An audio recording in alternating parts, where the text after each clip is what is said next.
Mais ce n'est pas comme ça que ça s'est passé. J'ai quand même trouvé que je voulais arrêter tous ces comportements d'assuétude sexuelle. Et lentement, mais sûrement, le Seigneur a modifié mon comportement. Mais parfois, je ratais, je tombais, je me relevais. C'était une lutte de tous les instants. Mais j'ai éprouvé le pardon du Seigneur à maintes reprises. Et parfois, je disais, Seigneur, enlève-moi cela, s'il te plaît. Mais le Seigneur me disait, comme on lit dans 2 Corinthiens 12, ma grâce te suffit, car ma puissance devient parfaite dans la faiblesse. Et dans les Lamentations, on lit, l'amour pérenne du Seigneur ne cesse jamais, ses miséricordes sont infinies, elles sont nouvelles chaque matin. Sa miséricorde et sa grâce me transformaient. Et voici venir donc ma 5e pierre du souvenir. Dieu m'a amené en profondeur en montrant sa miséricorde et sa grâce. La miséricorde est le fait d'être pardonné pour ce que l'on a fait. Mais la grâce est un don d'amour pur. Je vais vous parler d'une analogie qui m'a vraiment permis de comprendre la différence entre la miséricorde et la grâce. Si vous êtes au volant d'une voiture et que vous faites un excès de vitesse et un officier de police vous arrête et il ne vous donne pas d'amende alors que vous le méritez, c'est de la miséricorde. S'il prend son portefeuille et vous donne 100 €, ça c'est de la grâce. La miséricorde, c'est ne pas avoir ce que l'on mérite. La grâce, c'est avoir ce que l'on ne mérite pas. Et Dieu est miséricordieux et gracieux. Il est clément et généreux.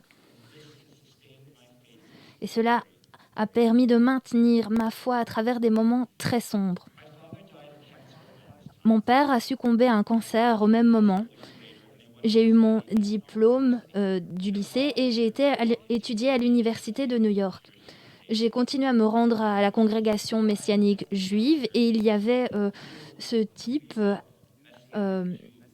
à mon église qui s'appelait Stan Moskowitz et il m'a dit qu'il allait me prendre en disciple.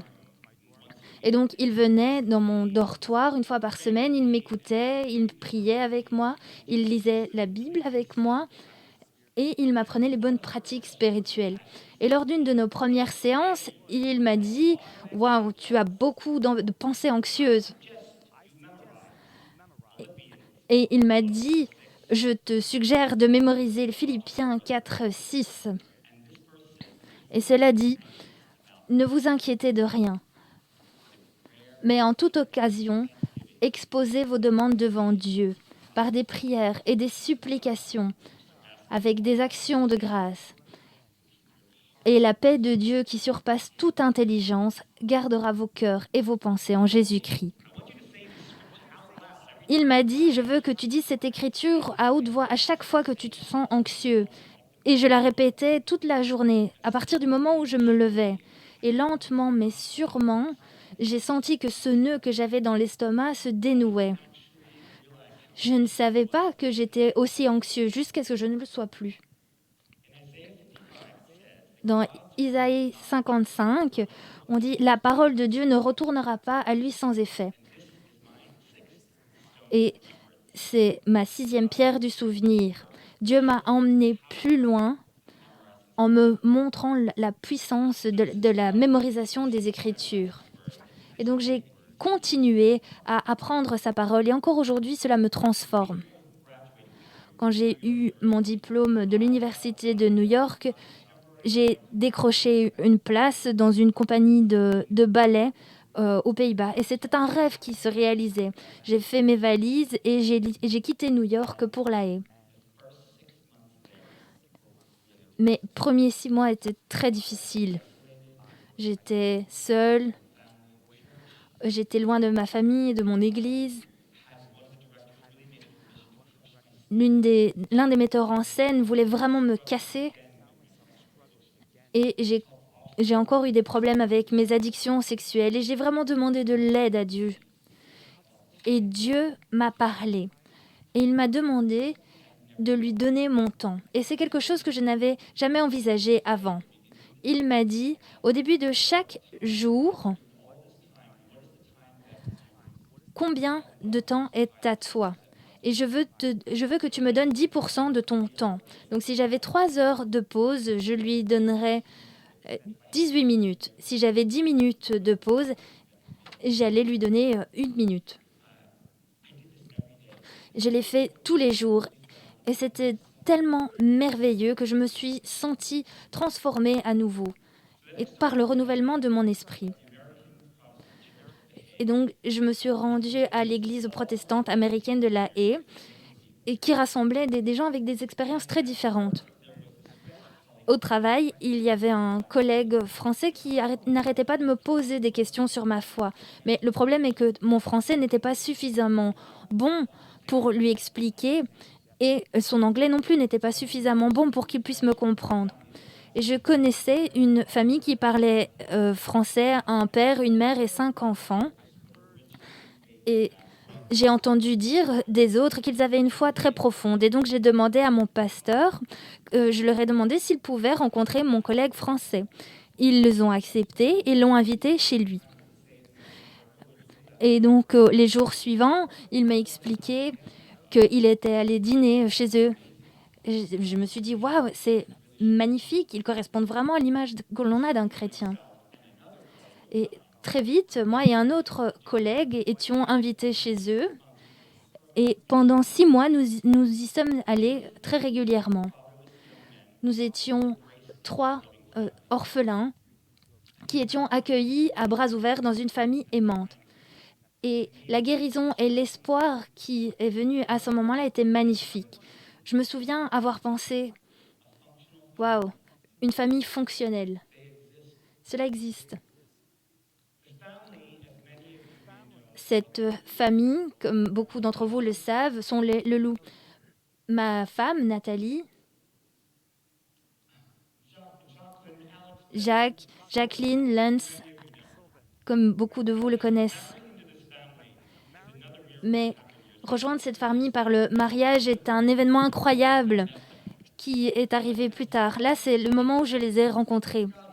Et donc, dans les psaumes 68, le Père a dit « Le Père des orphelins, Dieu fait habiter en famille ceux qui étaient seuls. » Et c'est ma 7e pierre du souvenir. Dieu m'a emmené plus loin en me faisant habiter dans une famille qui vit leur foi. Je marchais avec le Seigneur plus fort que jamais. Je sentais que mes problèmes d'addiction sexuelle et d'identité appartenaient au passé. Et je sentais que le Seigneur me donnait un moment de répit pour pouvoir les affronter plus tard. Et une chorégraphe qui travaillait en Hollande a créé un solo pour moi. Et ce solo faisait partie de danse, d'un concert de danse laïque. Et j'ai ensuite pu faire un autre concert de danse laïque en Australie. Elle m'a demandé d'aller avec elle. Et nous avions vraiment compris que c'était notre mission, que Dieu nous envoyait dans le monde de la danse laïque. Lorsque j'étais en Australie, je suis restée dans un camp de jeunesse en mission. Et j'étais dans les collines qui surplombent la ville. Et chaque matin, je descendais à vélo avec Keith Green à fond dans les oreilles. Et je travaillais en ville. Et ensuite, je remontais la montagne tous les soirs. En tant que jeune danseur, il est très clair, vous savez très bien que vous ne pouvez pas manquer un seul cours. Et donc, je ne devais pas travailler avant 4 heures de l'après-midi. Mais je commençais les cours à 10 heures du matin. Donc, je descendais, je faisais les cours, je traînais en ville et puis j'allais travailler. Et puis, je remontais la montagne le soir. Et un jour, je me suis foulé la cheville si fort que je ne pouvais pas marcher. Ça gonflait, c'était bleu, c'était noir. Et au soir, j'étais couchée dans mon lit et j'ai dit « Seigneur, pourquoi? Qu'est-ce que tu fais? Pourquoi est-ce que tu permets ceci d'arriver ?» Et il m'a dit « Tom, je t'ai donné ce tour en vélo tous les jours pour que tu sois en forme. Je veux passer du temps avec toi. Tu n'as pas travaillé avant 4 heures de l'après-midi. » Et je ne pouvais pas croire que Dieu voulait passer du temps avec moi, que le Créateur du ciel et de la terre voulait passer du temps avec moi. Et il m'a dit, si tu passes du temps avec moi, si tu me donnes du temps, eh bien, je guérirai ta cheville.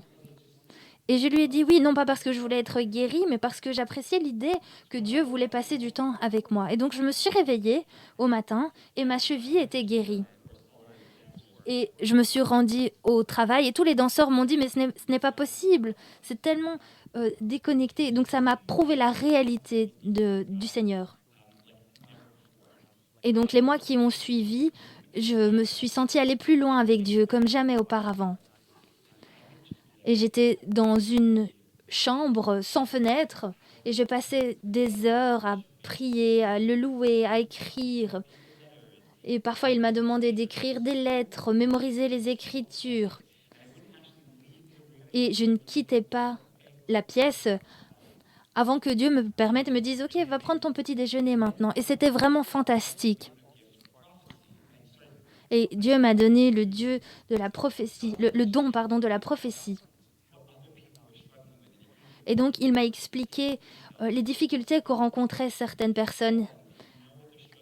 Et il m'a donné des détails et m'a dit « Va vers eux, va leur dire que je sais ce qu'ils traversent ». Et dans les Corinthiens 14, on dit « Celui qui prophétise parle aux hommes, les édifie, les exhorte, les console ».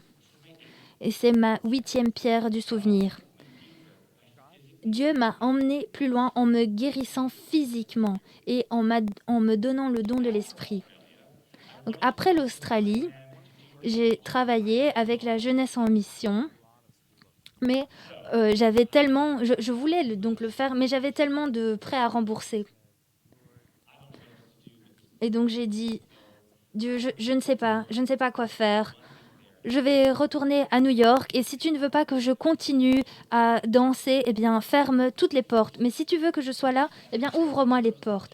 Et la première audition que j'ai passée, ils m'ont dit, peux-tu commencer demain et peux-tu faire une tournée? Et j'ai dit, ok, ça me semblait être une réponse très claire.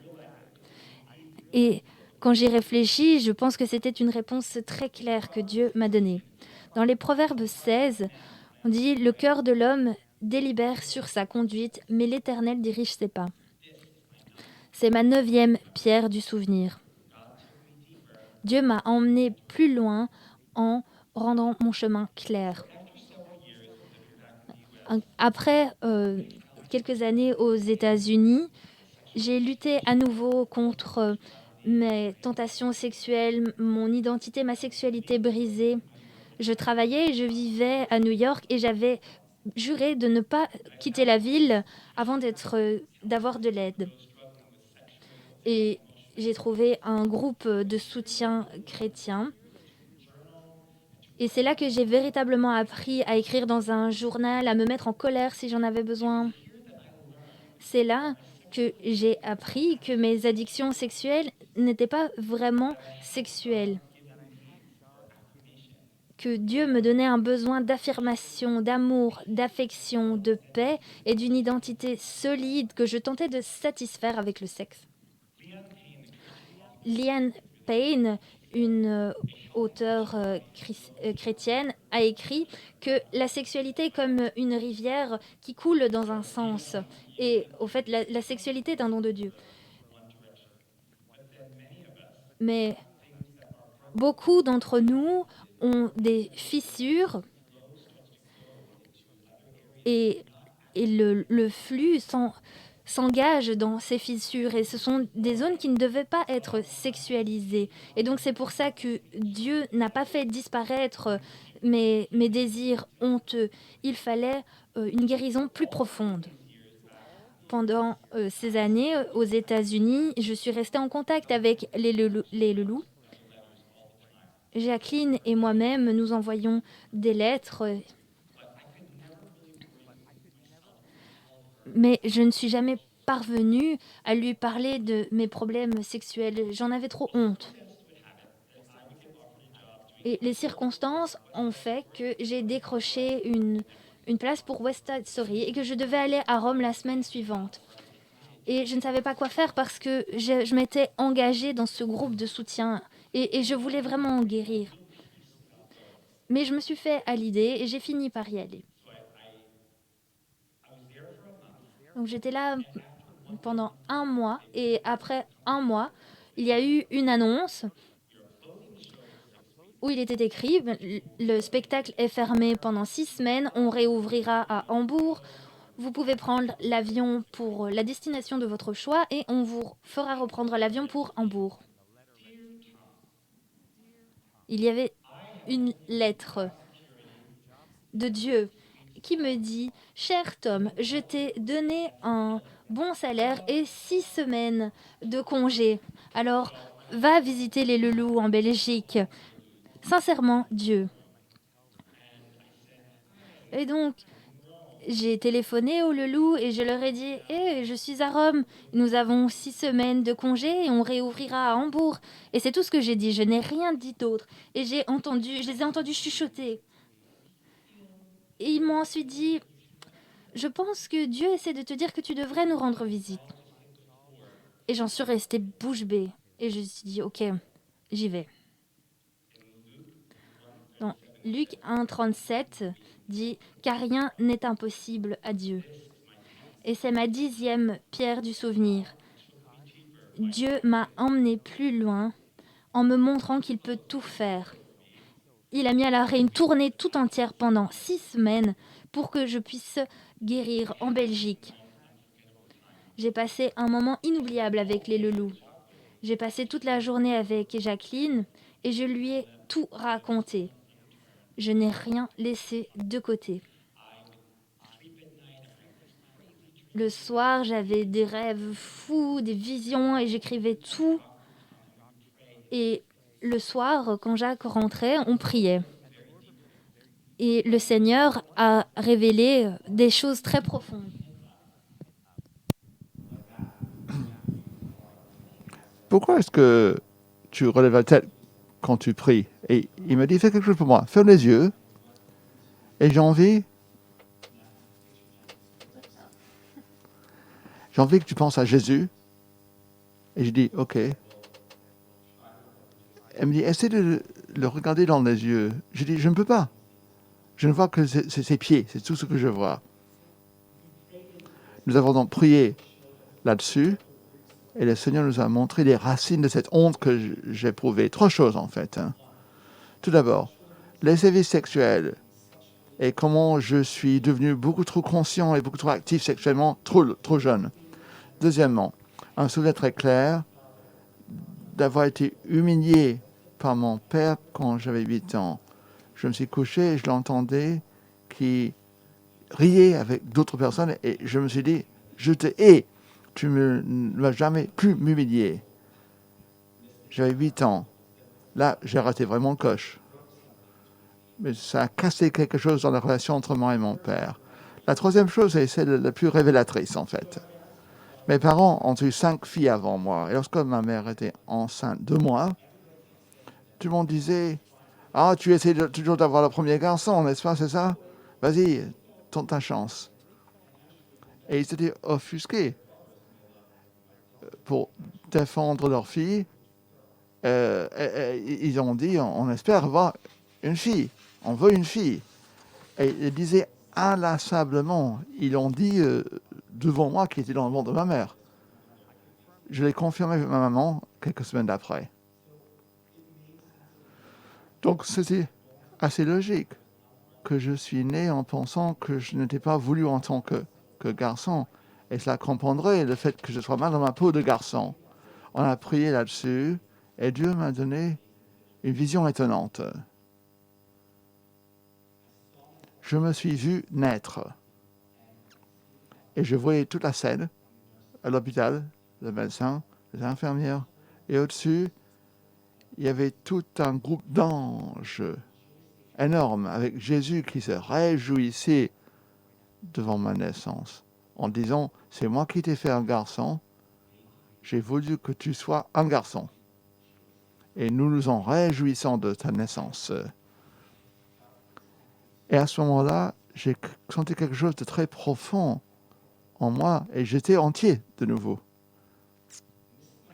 Et voici donc ma 11e pierre du souvenir. Dieu m'a ramené en profondeur en guérissant mon identité, qui j'étais.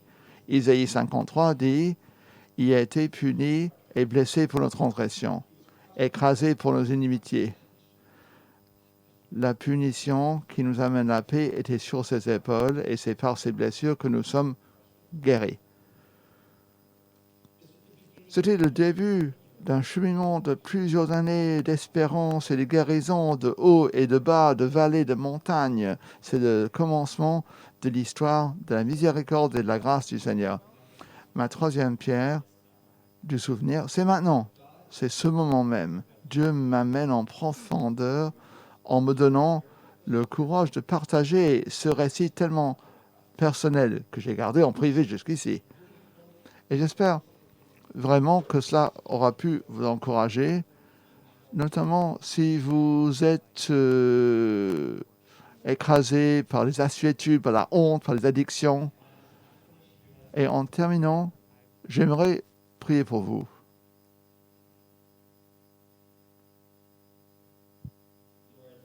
Seigneur, tu sais quels sont nos besoins et je veux prier aujourd'hui pour tous ceux qui sont encore captifs par de la honte, la confusion, des dépendances. Seigneur, je prie que tu sois leur gloire et que tu relèves leur tête. Seigneur, je prie qu'ils t'entendent dire « Je t'aime ». That it is not about works or getting it all right or letting those things go before I can love you. I love you just the way you are. I also want to pray, Lord, that you would provide for them other believers that will not be condemning, that will walk alongside them, people that they could really confess the details and bring things into the light. I pray for wholeness and health and healing. I pray in Jesus' name. I also want to pray for anybody today who may feel that the Lord is just moving in their hearts like he did with me when I knelt down on that pavement, just a nudge if you don't know Jesus yet. And I just want to pray for you. If that might be you, just say this really simple prayer with me.